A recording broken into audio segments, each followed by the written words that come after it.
Kendra back up with us for the next session. I love the way that your content fits in with the rest of the day here, Kendra. It's a great complement to talking about digital momentum and the human aspects that are involved in that dynamic. So without further ado, tell us about the Leadership Multiplier. Thanks, everyone. I don't need to introduce myself. I think we've all been acquainted since the start of the day. And I just do, let me start over. Before I start, I would like to thank everyone for coming up and sharing your stories with myself and with my peers. I know that your whether it's your points of friction, your experiences, everything that you've shared with us today, the things that resonate, have really helped us, first of all, have validated why we did this, so thank you. And the second is it helps us inform the content. So I can say that for all of us, we also do some things on the fly based on what you've told us from today so that we can really answer a lot of your questions. As John said, we really want to make sure you're walking away with some tools and things that you can apply. And that only really happens when you're vocal and you share your feedback with us. So obviously that doesn't stop when we finish presenting here today. It can carry on with a glass of wine later, and you can tell us, I don't know, maybe more. Yes, exactly. All right, we're almost there, I promise. But we can get deeper into things, whatever that looks like. So I just wanted to start by saying thank you to all of you, and yes to the wine. So when we think about leadership, obviously we've talked about the fact that human dynamics are some of the things that get in the way or enable. We've seen this number a lot. I didn't know by the end of today whether we would still be believing it or not, but do we see the case study for this now after today? Yes, okay, fantastic. And if you remember, we spoke about how 84% of our respondents were investing in technology, only 14% were investing in people. So essentially we're investing in the thing that we think will save us and maybe not paying as much attention, depending on how we look at it, whether it is because we have an amazing team and they know what they're doing, or maybe because we haven't thought to turn right and look at the people next to us. Either way, 14% are actually thinking about the people in the rollout, and that's what I want to focus on today. I will give you some frameworks. I know some people shudder at the term framework, but where I really lean into frameworks is that it helps you think about the simplest things.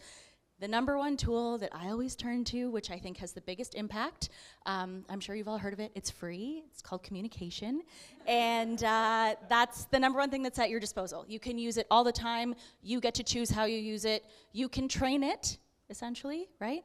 And so communication is the thing that I'm really gonna dig into over the next, couple of minutes here.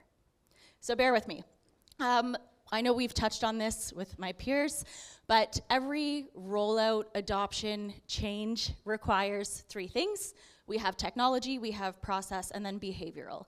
And behavioral is usually the hardest to change because it requires repetition. But if you know where to look, it can be the easiest to see and to solve for. We're simple. Humans are very simple. We've been talking about how complicated and complex we are. At the end of the day, we're always telling you what we want and what we need if you know what you're listening for and you know what you're looking for, okay? I'll walk you through exactly what that means, because some of you are like, yeah, Kendra, BS, that's not true. But your team is always telling you where their hangups are, what they're excited about, what they're looking for. Sometimes we just glaze over it because we get focused on the task and where we're going in the direction, right?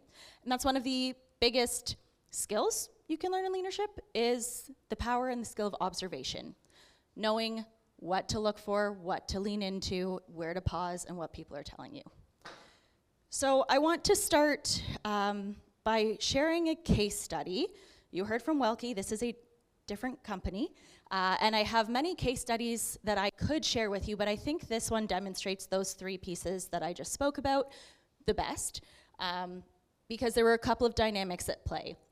So we were working with a manufacturing company, call it about 3-4 years ago, and the COO contacted me and he said, we have 11 leaders. They are homegrown, some of them fresh out of school, and they've never had any kind of leadership training. So we need you to help them understand how to lead people. I said, great, that's my jam. put me in, coach. And he said, but there's a caveat. We're also introducing a project management system and tool, and I need you to help them get on board with that. Okay, great, yeah. Maybe like take me off the bench and tell me when to come in, but we can do this. And so as we started to get acquainted with the company and with the team, a few more dynamics emerged. So the COO said, yeah, we've been sitting on this tool for about 3 months.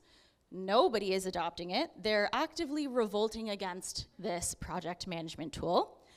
We have 2 different geographies that are divided, so they're just down the road from each other. But what happens every single day is the president of the company takes his black moleskin notebook, and he would walk down the hallway, and he would check in at every office, and he would get verbal updates. Remember I said communication was a great tool? I'm taking that back for this particular example. So he would check in with everybody, and then he would get in his car, and he would drive to the other manufacturing plant and do the same thing. You can imagine that clients weren't overly happy because timelines were not being met. People weren't getting relevant information, context that they needed, because everything lived in this black moleskin notebook. And you can imagine that the rest of his team and these leaders, by osmosis, also had a black moleskin notebook. And that's how they kept their information. So the COO came in and said, we need to completely change the way we're working. The process is good. The way we're using the process, the way we're rolling it out, is not good. What can we do? And so I said, well, let's meet the team, see what we can do. He said, okay, great, so we have 11 signed up, but just for the record, you'll probably never meet Rob. Not you, Rob, another Rob. And I said, okay, what's Rob's deal? Well, Rob doesn't like to show up to things. He's our longest standing employee, and like you just might never see Rob. And I said, but you're okay with paying the money for Rob to have a seat? Yeah, that's fine. So our engagement was 6 months. We were meeting monthly. And in our first session, Rob didn't show up, as assumed. And I thought, this is really interesting. The teams just were feeling each other out. I'm getting to know them. They're getting to know me. We're digging into, I think we were talking about resource management in our first session. And everybody's a little quiet. Great. The second session, Rob walked in. He walked right past me, and he sat down at the back of the room with his head down, didn't make eye contact with me. And I thought, Rob showed up today. Okay, we're getting somewhere, right? This is good. This is some kind of adoption. But did not look at me for the first hour and a half of our session. And I could tell the way the rest of the team was engaging that Rob was the influence there. Rob had the most knowledge. Rob had the steez. He had the cool factor. And everybody wanted to be like Rob. So I would ask a question, and everyone would do this to see if Rob was paying attention, see if Rob had an answer. Rob rarely had an answer. And then somebody would finally feel comfortable speaking up when they were voluntold. And at one particular point, he made a noise that sounded kind of like, And so I took that as my golden opportunity to engage Rob. And I said, so Rob, tell me a little bit more about that. I heard you say something. And I think you could hear a pin drop in the room. Everybody stopped, and they looked around, and they looked at me, and they looked at Rob, and Rob looked at me, and I said, I'm very curious to know, you have the most knowledge in this room. I would love your opinion on whatever the topic was we were conversing about. And he stopped and he said, no one's ever asked me that before. And then he proceeded to give me a very articulate, well thought out, full of context that was helpful answer.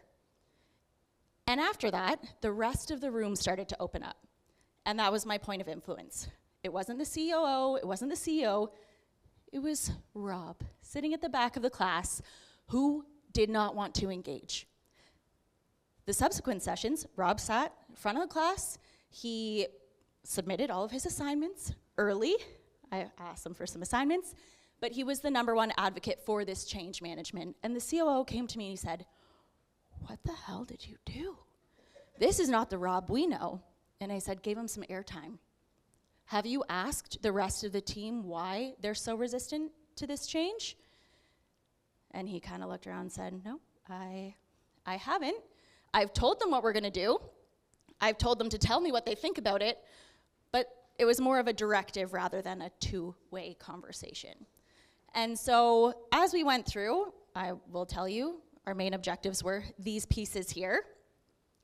And once we noticed that, okay, we're having more productive conversations, but the tool adoption is still not happening, right? We're getting traction on the conversation, on the openness, on the vulnerability, but still people are rejecting the tool. So what the heck is going on? If we've made a breakthrough in progress here, I'm certain we can do something with this project management tool.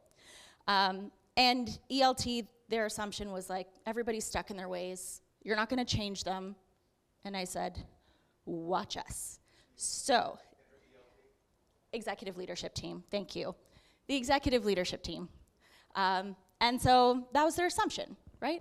We might not be able to get this thing working. And at this time, they're just lighting their money on fire, right? Because this tool is running in the background. So we took 15 minutes with all 11 people. It was 165 minutes in total. And I sat down with them and I said, so what's the deal here? By this point, we had enough safety between us that I felt comfortable being open and honest with them. And I said, I'm just here to collect some information. Your name is not going to be on this. I just want to know what's going on so that I can help you figure this out. And if you tell me that you hate it and you have a very valid reason, I will share that information back. But if you don't, well, then you have to give it a chance. And unanimously, everybody came back and they said, we're really fearful of this new tool. It's different, it's uncomfortable. One person said, I don't even know what my login is or where to find it. Where's the login button on the website? And I said, that's actually, it was hidden in their defense. It was really hard to see, and I said, it's here. And so in 165 minutes, we figured out that the number one thing underneath the lack of adoption was that people were fearful. It was threatening their security in some way. And I'm gonna dive deeper into security, because to me, that's not just one word, doesn't encompass the entire scope of what security could be or is for people. But that was number one. The second was expectations. It's great we have this tool, but nobody's told us what we're supposed to do with it, what success looks like at the end of this. We're just told, throw out your notebook and use this tool. And then how do we communicate that to the rest of our team? And then the third was the knowledge. Of course, that was kind of, I would say, the umbrella or the underlying, but the first two really needed to be solved before we could even get to the point of people retaining the knowledge about this new tool. And what we came to figure out was that people don't resist change, they resist their security. So we see security through 4 specific lenses. We have our financial security, does this threaten my livelihood? We have our emotional security, do I feel safe enough to speak up here? We have our mental security, hello. We have our mental security, which is essentially, do I have the space and capacity to actually think about what this thing is or what it will do? And then finally, we have our physical security. So this one is pretty standard, I think, but we saw this as all of these at play through COVID. I don't like to say that word, but through COVID. And now we see a variety, right? This looks different for different leaders depending on the organization you're in, depending on what's happening and the influences that are happening outside of your organization or within your organization. But these levels look very different. And so this was what was being fired or triggered for this team specifically. And I'll give you access to a pulse survey that we do at the end of my session, where you can kind of gauge either for yourself or for your team where your team benchmarks in terms of security, because it's often very telling. And I used to do this the analog way with pen and paper before I upgraded my technology. And it was really interesting to watch teams. If they sat like this and protected their answers while they were writing, well, I can already tell you what the security is like in that team. But when they shared freely, they were a little more open with their results. So with this particular team in the 165 minutes, we had a case to solve. Rather than continuing on with our training, and that's a little cut off there, but rather than continuing on with our training, we said these are the things that we need to focus on, right? And I think we can do that by letting them play around with the tool and helping them understand what is this thing that we're meant to use. So our next session, we paused and it was technology focused. We sat them all up in the warehouse. We projected the tool onto the screen. We had a live session where we basically ran a demo and said, everybody has the opportunity to play around. Here's how you log in. Here's the step-by-step. Here's what each function does. Ask any questions.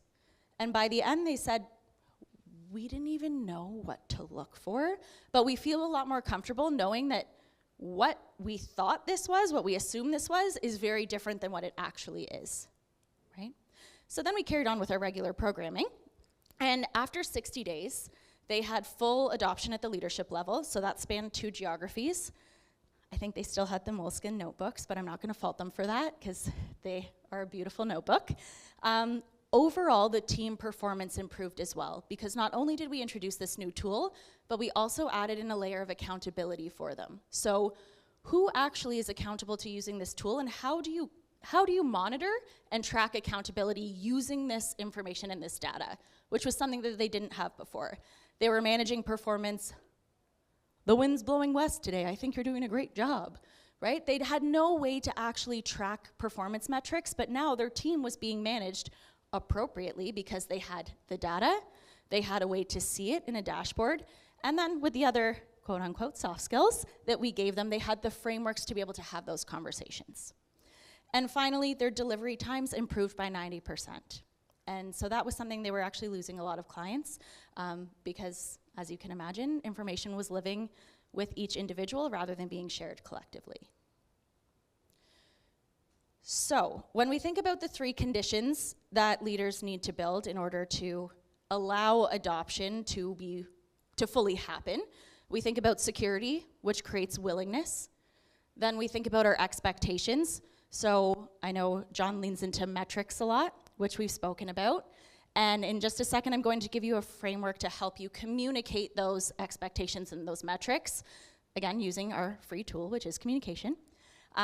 Which creates clarity, and then finally the knowledge, which enables the capability to then adopt a tool fully. All right. One of the best things about my job personally is I get to sit and observe a team work together and try and say the same word and align on a definition. It is like some kind of cruel torture for others, but for me it's a lot of enjoyment because you can say, what does, somebody give me a word. Synergy. What does synergy mean to you?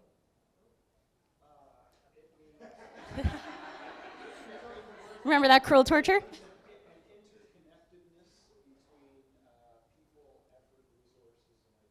Great, thank you. Interconnectedness between people, effort, resources, and ideas. Does anybody have a different definition of synergy? Yes. Sum is greater than the whole of the parts. All right, very nice. Anyone else? Third, tiebreaker. I mean, no? Okay. I don't like that word. And there's another opinion, right? I don't like that word, therefore I will not use it. All that to say, that's a very high-level, simple example of one word, one definition. Now introduce process, introduce metrics, introduce concepts that are constantly moving and changing, and you have many different thoughts, many different ideas. And so sitting alongside senior to mid leaders, one of the things that we really dig into is what are your expectations and what does good versus great look like? I know Patrick really leaned into that. And that's something that needs to be clarified. And most of the time, if I'm being perfectly honest, based on the anecdotal data that I have, it's that the senior leaders, and then therefore their middle counterparts, cannot articulate what good or great looks like. They can say, I have a general idea, I know what it isn't, but I don't necessarily know what it is. And that creates a lot of confusion. So when you aren't aware of what good and or great looks like, your team has to guess and they default to safety. They default to managing your expectations in the best way that they know how. And we all have very different experiences, values, belief systems, upbringings. I'm willing to bet nobody has the exact same expectations in this room if we were to just, willy-nilly without aligning first, try and guess. And your team is no different. So they will default to what they know. And that might look different than what you're expecting, okay? So when we think about clarity around expectations, there are a couple of differences in the way that we communicate these things. So you see some examples on the screen here. These are things that I've heard said in the training room. Start using the system. Start using the tool. Start using it tomorrow. So people say, okay, start when? What changes? And what will remain the same? And if there's one nugget that I want to underscore for you all today, it's when you're introducing change, you will be excited about it, you are closest to it, but always highlight what's staying the same. That gives people the security to anchor to what they already know, and it makes the pieces that are changing not so scary, right? They can kind of eat the elephant from there. The next is we want better adoption. So we spoke about this, some of the ambiguous language in our opening keynote. Better means what? Can you quantify that? If you can't, then I wouldn't say it, right? And finally, use your judgment. This one I hear from a lot of senior leaders to their middle management team, and then they say, well, that's not what I would have done. So whose judgment would you like them to use? Oh yeah, we're getting some laughs. Okay, we're all guilty of it, I know. Or we've experienced it. But if I get it wrong, then what? And am I actually using my judgment, or do you want me to use your judgment? If it's your judgment, help me define what those guardrails are, right? So a couple questions we can ask ourselves. And in order to get this right 90% of the time, because I have faith in our ability to get it right most of the time, but there will be that 10% where, shucks, we're not going to do it right. This is the framework that we teach a lot of our clients to use. It's simple, but it's impactful, so much so one of our clients has it mounted in their wall in their office so that the whole team knows how they can communicate together. But it's called DUST. It should be direct, it should be useful information, it should be specific, which is something we spoke about, and there should be some timeliness factor to it. If a rollout doesn't have a timeline, if a directive doesn't have a timeline, well, then, I don't know, you could get it next week, you could get it in a year from now, right? That looks very different. So if you follow, at least run it through these 4 filters, whether you're delegating something, whether you're providing feedback, use this framework to help structure what you're saying and make sure you have that checklist. Yes, Rob. I have a quick question just while you're on this slide. I noticed that why is not up here. Is there a reason for that? Because it slows down the message or gets in the way of? Tell me. That's a really great question. So why is important? I would build on the fact that why is important, but why we made this decision is even more important. So some people can say why because we need to move faster, we want to save money. And people might say, yeah, I get that, but why did you make this particular decision? And so that's where I would say some of the usefulness comes into play, some of the specificity, the directness. That can look different, the why looks different for different departments, right? So if, yes, why, I would say we can put as a beautiful umbrella next to this, encompassing all of these 4 pieces, so thank you for bringing that up. But making sure when you're talking about why you made this decision, it also enables your team to make decisions like that in the future on your behalf, i.e. use their judgment, your judgment, a blend of both, however you want to play that game. Yes?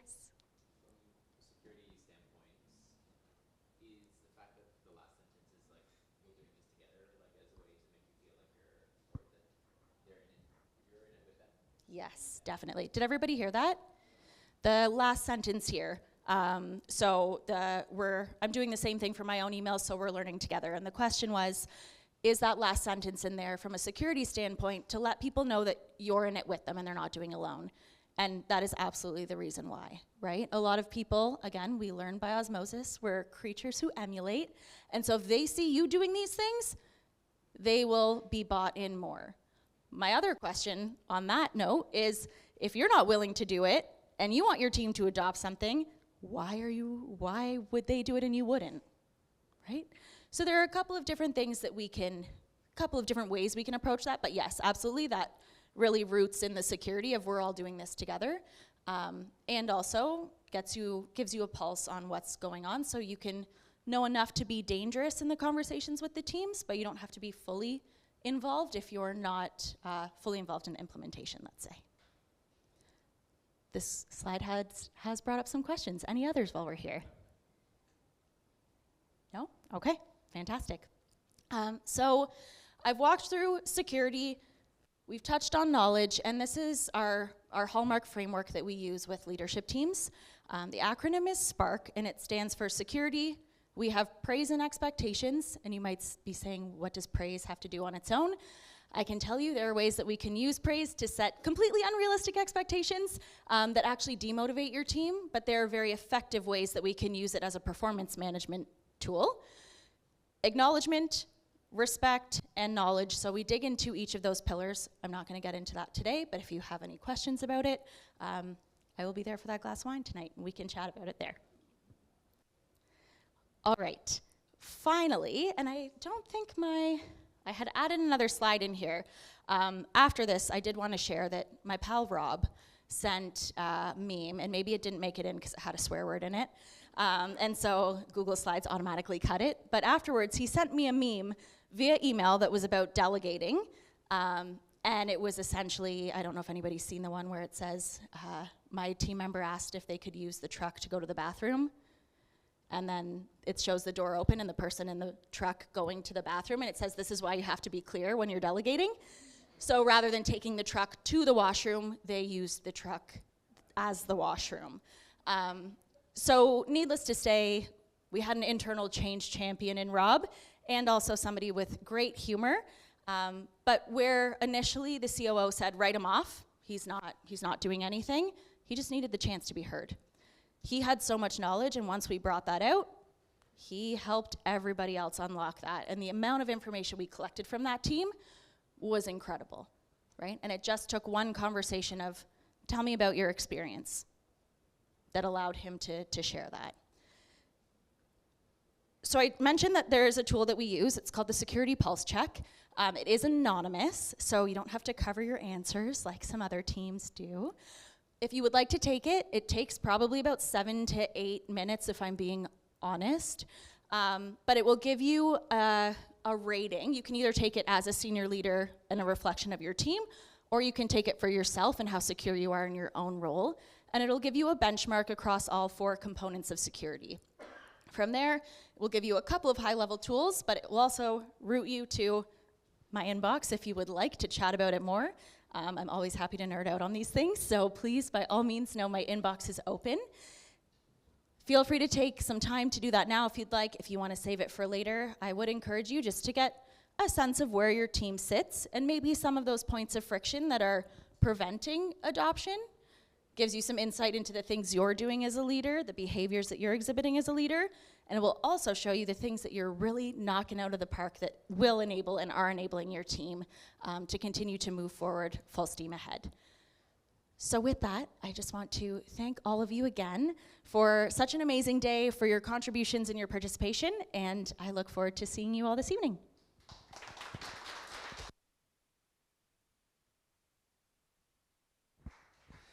Thank you very much for that, Kendra.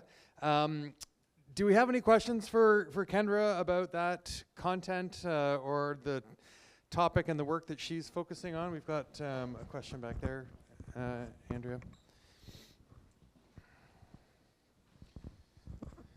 Thank you. My question revolves around the kind of definition topic that we covered before. How would you recommend dealing with a structure or system in place where asking for that definition is viewed negatively because it's seen as combative or obstructionist or otherwise causes friction by asking for that clarity? Oh, interesting. I would ask how it's being couched, how it's being raised, and how the objective is being shared. And I'll give you a perfect example if it's helpful.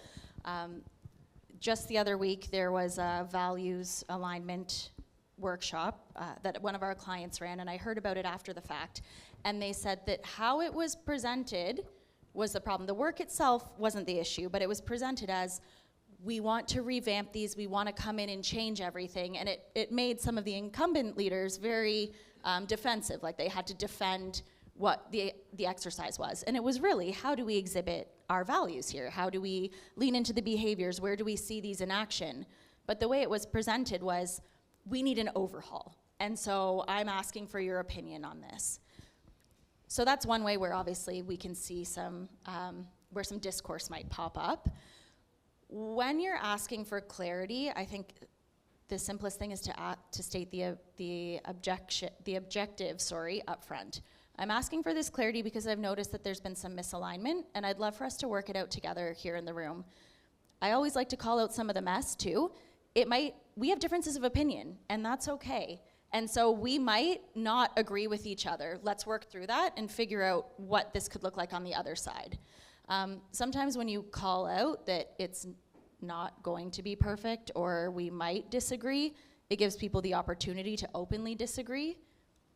That's one thing that's worked really well from what I've seen. I don't know, Scott, do you? John, did you have anything you wanted to add? No? Have you tried that before? Some things have been tried. It's more about when, rather than being the person who is asking for something, it's being received in an unclear way. It's being on the opposite, when you're being asked something unclear, and you're asking for that clarity as to, well, what exactly would you like on the other side of this? That is what's seen as obstructionist or negative. Okay. So that's so if somebody goes to you and says, do the thing, and you're like, what exactly do you mean by the thing? And they're like, well, you should know what the thing is. Yes, you should know. That's one of the best answers. Yeah. I would again say, the reason I'm asking is because I need this context in order to X, Y, and Z. It would be really helpful, not challenging, just, I need this clarity to translate it to my team. Or another way to approach that is, what I'm hearing is, do I have that correct? So you're not necessarily asking for them to give you the answer, you're repeating back what you've heard, and then they can state, yeah, that's exactly what I meant, or no, you should know what I meant.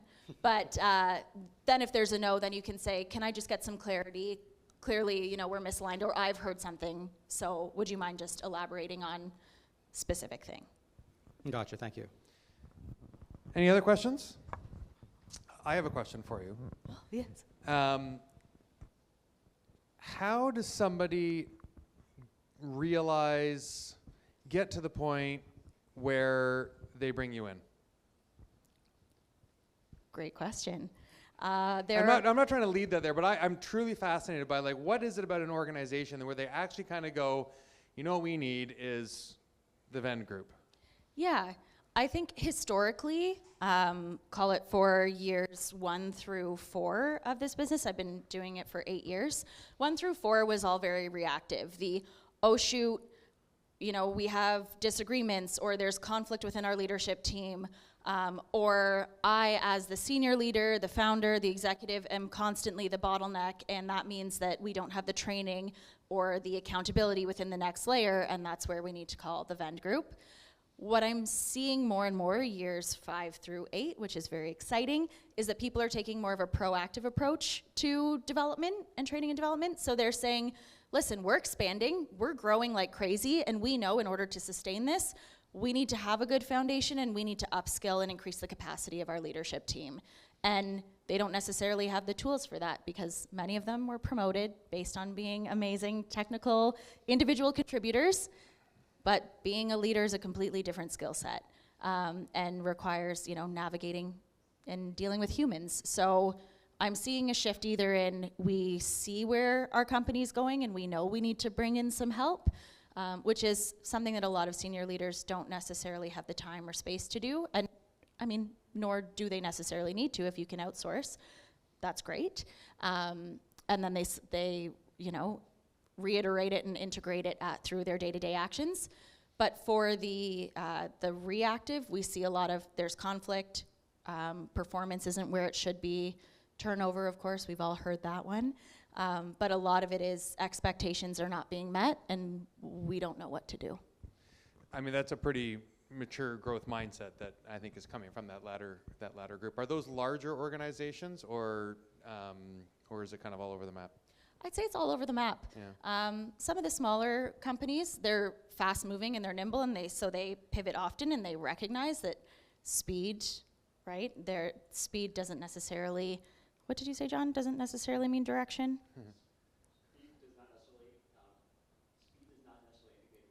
Speed does not necessarily indicate direction. Yes, to reiterate. So they're seeing a lot of that, but for some of the more mature organizations, they've seen patterns pop up, and so they're also saying we want to prevent past patterns, therefore we're looking to the future. Excellent. A couple more questions over there. If leadership is reluctant to change, how do I bring someone like you in when I identify? This is a safe space. Yes. You took this, right? That's a good question, though. Like, how do you, we had a similar question earlier about technology and transformation, and if I see that there is this opportunity, but I'm in a larger organization, so what's your answer to that question from your scenario? Yeah, I always say whether we like to acknowledge it or not, it's a little bit of smoke and mirrors, right? So what would leadership gain from bringing somebody like us in? I understand that they're probably saying, well, it's an investment. Are they focused on, are they resistant to change? Do they not want to spend the money? Do they think they're doing everything right? What's kind of the reason why they're saying no to this? Is it because if they think that they're doing everything the right way now, then what I've seen work in the past is we lean into, and we want to keep doing the right thing for our next level of leaders. So you lean into the things that are going really well, and build that confidence. And then once we get in there, of course, we're able to say, here's some of the information and the data to show where there are areas of improvement. I would say if it's an investment piece, we track all the metrics, we show all the ROI, so that's something that we can arm you with to go in and say, here's how much we're actually saving, and here's how much is leaking out of the company by not changing. And so I would just say, get curious as to why, not necessarily challenge them. You know, we don't stand there, well, why can't we do this? But I'm really wondering, because this is something that I would be excited about, I just want to understand your thought process. So it will help me make more informed decisions down the road about potential vendors or about potential training for our team. And so you can use it in kind of broad strokes and say, down the road, I'd love to invest in growth and development for our team. Would you mind sharing some of your thought process around why this might be a no, but potentially in the future you might entertain it? I think one of the reasons that the reason why I thought it would be great to have Kendra participating in this day today when we're looking about something that's largely about digital transformation implementation. It's so much about organizational change as well. If you're really doing it right, you're going to change your business, you're going to grow. And there'll be a lot of structures that are in place that are going to help you with that momentum and sustain that growth. But the system is only part of the solution, and the people that operate in and around and support those systems are critical for its success and achieving the objectives and the results. And that is directly comes down to change management. So if there are other milestones or there are other new initiatives, that's a great catalyst. That's a great excuse to say to the business, hey, like, what else are we doing to make sure that we're bringing in this tool and we're going to get the most out of our investment? So there might be other examples like that where you can kind of stack the delivery of something like a change management coach or a leadership coach. Great question. There was another question, Rob, you had? Okay. Anything else for Kendra here? All right. Well, thank you very much, Kendra. Thank you.